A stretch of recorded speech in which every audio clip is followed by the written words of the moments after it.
ټوټې خپل خپل حقونه غواړي، خور مې بنګړي غواړي او لور مې کتابونه غواړي. دا چې بریتونه تاووي او د خور حق نه مني، دغه سړی خو په دې خوله خوله ګزارونه غواړي. دا چې بریتونه تاووي او د خور حق نه مني، دغه سړی خو په دې خوله خوله ګزارونه غواړي. منظر صاحب او حمید صاحب هم ناست دی، پڼ کتابونه او ستار مې په اوږه پروت دی، د موسیقۍ د تبلیغ بار مې په اوږه پروت دی. پڼ کتابونه او ستار مې په اوږه پروت دی، د موسیقۍ د تبلیغ بار مې په اوږه پروت دی. پروازه زهر مې په تن کې دی او خوند راکوي، بلا خوړلی یم خو یار مې په اوږه پروت دی. ستا قدر به دا ستا د مرګ نه پس را پیدا کېږي، سړی چې کله ورک شي دا ولس را پیدا کېږي. او اکثر چې په څه کار کې تاواني شم د خدای شان دی، زما په رشته دارو کې څو کس را پیدا کېږي. اکثر چې په څه کار کې تاواني شم د خدای شان دی، زما په رشته دارو کې څو کس را پیدا کېږي. او نورالامین صاحب د نور سمندرونو ته د عقل څه مجال دی، په دې کې څه تپوس کوې خو بس را پیدا کېږي. د خاورو نرګسي ادا لیدلې وي پروازه، کوم ځای کې چې ګلونه د نرګس را پیدا کېږي. د خان لکۍ ده د ملا د سخت گفتاره مړه شوه، یوه پنجره کې یوه مرغۍ له ډاره مړه شوه.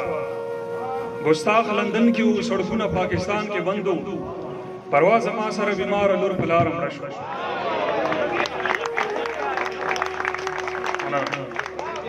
د خان لکۍ ده د ملا د سخت گفتاره مړه شوه، یوه پنجره کې او یوه مرغۍ له ډاره مړه شوه.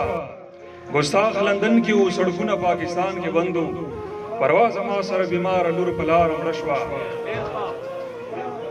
منم د لوږې نه غربت کې سړی نه مړ کېږي. منظر صاحب منم د لوږې نه غربت کې سړی نه مړ کېږي، خو څنګه به دا رنګه حالت کې سړی نه مړ کېږي. یارانو ما خو نن د مور غېږه کې ساه ورکړله، چا خو ویل چې په جنت کې سړی نه مړ کېږي.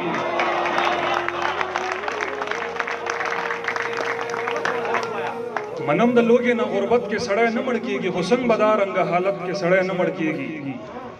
یارانو ما خو نن د مور غېږه کې ساه ورکړله، چا خو ویل چې په جنت کې سړی نه مړ کېږي. پرواز تا سره خو یو لښکر یادونه ګرځي، پرواز دومره حفاظت کې سړی نه مړ کېږي. ډېره زیاته مننه اجل صاحب. زه هم پوهېږم چې په کاڼو دا حاجیان څه کوي،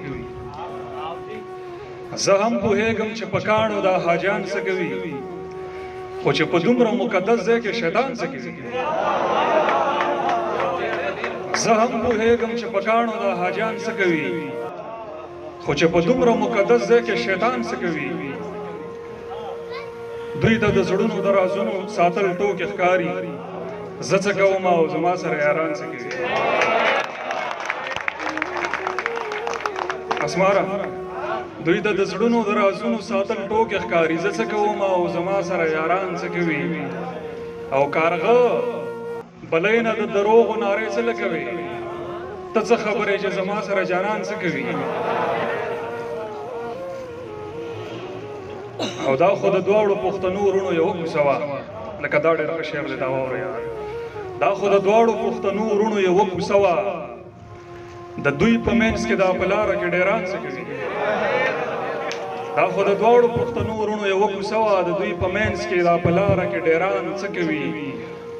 او د خویندو غږ نشته او غېږه د ادې نشته، جنت ته راغلم خو هغه فرښتې نشته. ما ته خو هر څه بې مزې ښکاري، داسې کیسه ده زه خراب شوی یم که خوند د زمانې نشته. دغه دوه شعره په آخر کې منظر صاحب ستاسو په نوم باندې چې شپه ده شپه ده او ما یو مستې پېغلې ته انکار وکړلو، شپه ده او ما یو مستې پېغلې ته انکار وکړلو.